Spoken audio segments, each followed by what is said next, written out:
আসসালামু আলাইকুম, আমি ডক্টর জান্নাতুল ফেরদৌস। তো আজকে একটা ছোট্ট কথা, সেটা হচ্ছিল যে যারা বিবাহিত মহিলা বা মেয়ে বা হলো দম্পতি, তাদের জন্য হলো এই কথাটা অনেক জরুরি এবং গুরুত্বপূর্ণ।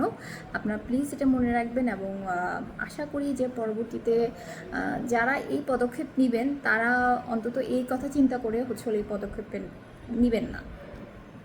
আমরা এখন যেটা করি বেশিরভাগ সময় আমরা হলো মিসক্যারেজ বা অ্যাবর্শন।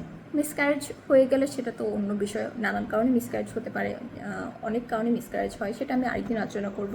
তবে আজকে যে বিষয় আলোচনা করব সেটা হচ্ছিল অ্যাবর্শন। অ্যাবর্শন অনেক ধরনের হয়, আমরা জানি যে 5 ধরনের অ্যাবর্শন হয়।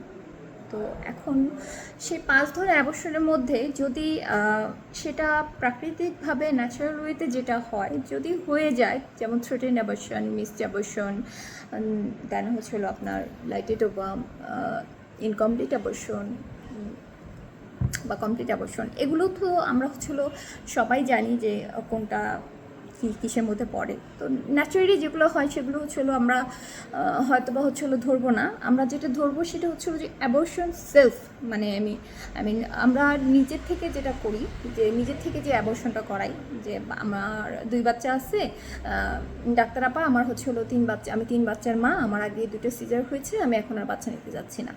বা যারা আছেন যে নবদম্পতি, বিয়ের পরপরই হচ্ছিলো আনএক্সপেক্টেডলি হচ্ছিলো আপনারা হচ্ছিলো ইয়ে হয়ে গেছে, কনসিভ হয়ে গেছে, তারা হচ্ছিলো বলতে চাচ্ছেন যে হচ্ছিলো আপনারা বাচ্চা নিচ্ছেন না।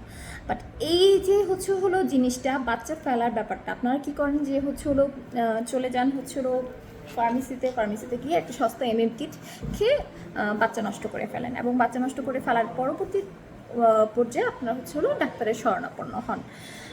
তো আমি এটা কখনোই সাজেস্ট করব না যে আপনারা হচ্ছিলো একটা ছোট্ট যান, যেটা কিনা হচ্ছিলো আল্লাহর দেওয়া একটা beautiful gift, most beautiful gift, সেটাকে হচ্ছিল নষ্ট করার তো কখনোই আমি হচ্ছিল উপদেশ দিব না। এবং আমি এটা হচ্ছিল আরও চড়াও করে বলতে যাচ্ছি যে যারা এই কাজটা বারবার রিপিটেডলি করতেই থাকেন, যে একবার অ্যাবর্শন করিয়েছি, দ্বিতীয়বার অ্যাবর্শন করিয়েছি, তৃতীয়বার অ্যাবর্শন করিয়েছি, প্লিজ দয়া করে আপনারা হচ্ছিল এই কাজটি বারবার করবেন না, এই ভুলটি বারবার করবেন না। এটা এক পর্যায়ে এক ধরনের পাপ, সাথে হচ্ছে হলো আপনারা নিজেরাও জানেন না যে আপনারা কত বড় ভয়ঙ্কর একটা হচ্ছিল জিনিস টেনে নিয়ে আসতেছেন। সেটা হচ্ছিল যে এটা পরবর্তীতে ফলাফল অনুযায়ী হচ্ছিল একসময় একটুপিক প্রেগনেন্সিতে গিয়ে হচ্ছিলো আপনার পরিণত হয় যে আপনি বারবার রিপিটেডলি অ্যাবর্শন করতেছেন, তখন ইউটেরাসটা হচ্ছিল না করে যে না, সে বারবার হচ্ছিল আমার বাচ্চা ফেলে দিচ্ছে, আমি বাচ্চা ধরছি সে ফেলে দিচ্ছে, আমি আর এই বাচ্চাকে নিব না। তখন বাচ্চাটা থেকে যায় হচ্ছিলো ফেলোপিয়ান টিউবে, এবং টিউবে থাকা অবস্থায় সেই বাচ্চাটা ফেলা খুবই কষ্টকর হয়ে যায়, এবং হচ্ছিলো সেটা আপনারাও জানেন, যে অনেকেই জানেন তার কী কী ফলাফল হতে পারে। তো যদি যারা রিপিটেড অ্যাবর্শন করে থাকেন, তারা যদি হচ্ছিল এই কাজটা করেন, যাদের হচ্ছিল অন্যান্য কারণে, হরমোনাল কারণে বা অন্যান্য যে কোনো কারণেই হোক, যদি এই প্রবলেমটা হয় একটুপিক প্রেগনেন্সি, সেটা হচ্ছিল অন্য বিষয়। বাট যারা রিপিটেডলি অ্যাবর্শন করতেছেন, তাদের জন্য আমার এই কথাটা থাকবে, প্লিজ দয়া করে আপনারা পদ্ধতি গ্রহণ করুন। এবং হলো এই রোগ, একটুপিক প্রেগনেন্সিটা কখনোই ভালো কোনো জিনিস না, খুবই খারাপ একটা জিনিস। আপনারা হচ্ছিলো এটার থেকে সাবধানতা অবলম্বন করুন, যে বারবার রিপিটেডলি হচ্ছিলো যদি অ্যাবর্শন করা হয়, তখন আপনার হচ্ছিলো এই একটুপিক প্রেগনেন্সির দিকে এটা যেতে পারে।